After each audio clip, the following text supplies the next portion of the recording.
दोस्तों नमस्ते प्रणाम, स्वागत है हमारे चैनल पे आप सभी का। तो दोस्तों आप सब कैसे हैं? उम्मीद करती हूँ अच्छे होंगे, स्वस्थ होंगे, मस्त होंगे। और प्यारा सा गीत लेकर आए हैं आप लोगों के बीच में। जैसा भी लगा कमेंट में जरूर बताइएगा।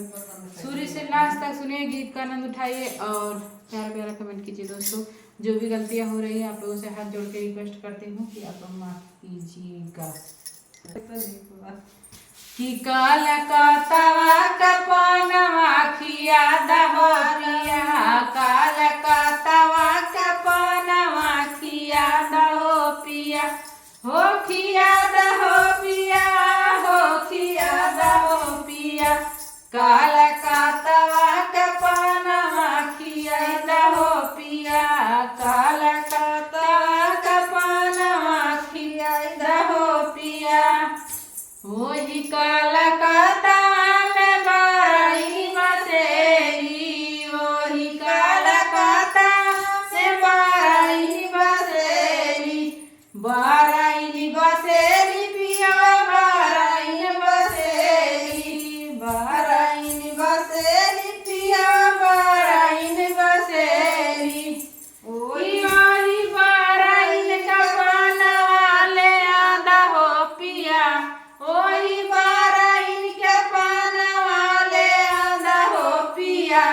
काल का तवा के पानवा खिया दहो पिया, काल का तवा के पानवा खिया दहो पिया, हो खिया दहो पिया, हो खिया दहो पिया।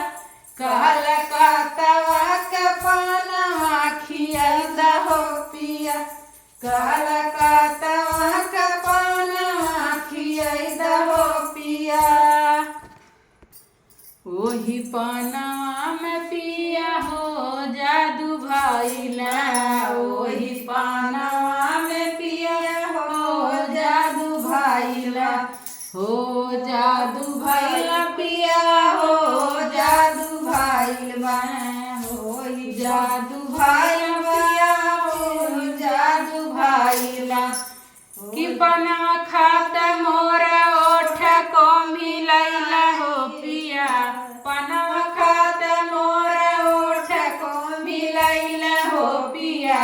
काल का तवा का पनवा खिया दहो पिया, काल का तवा का पनवा खिया दहो पिया, हो खिया दहो पिया, हो खिया दहो पिया। काल का तवा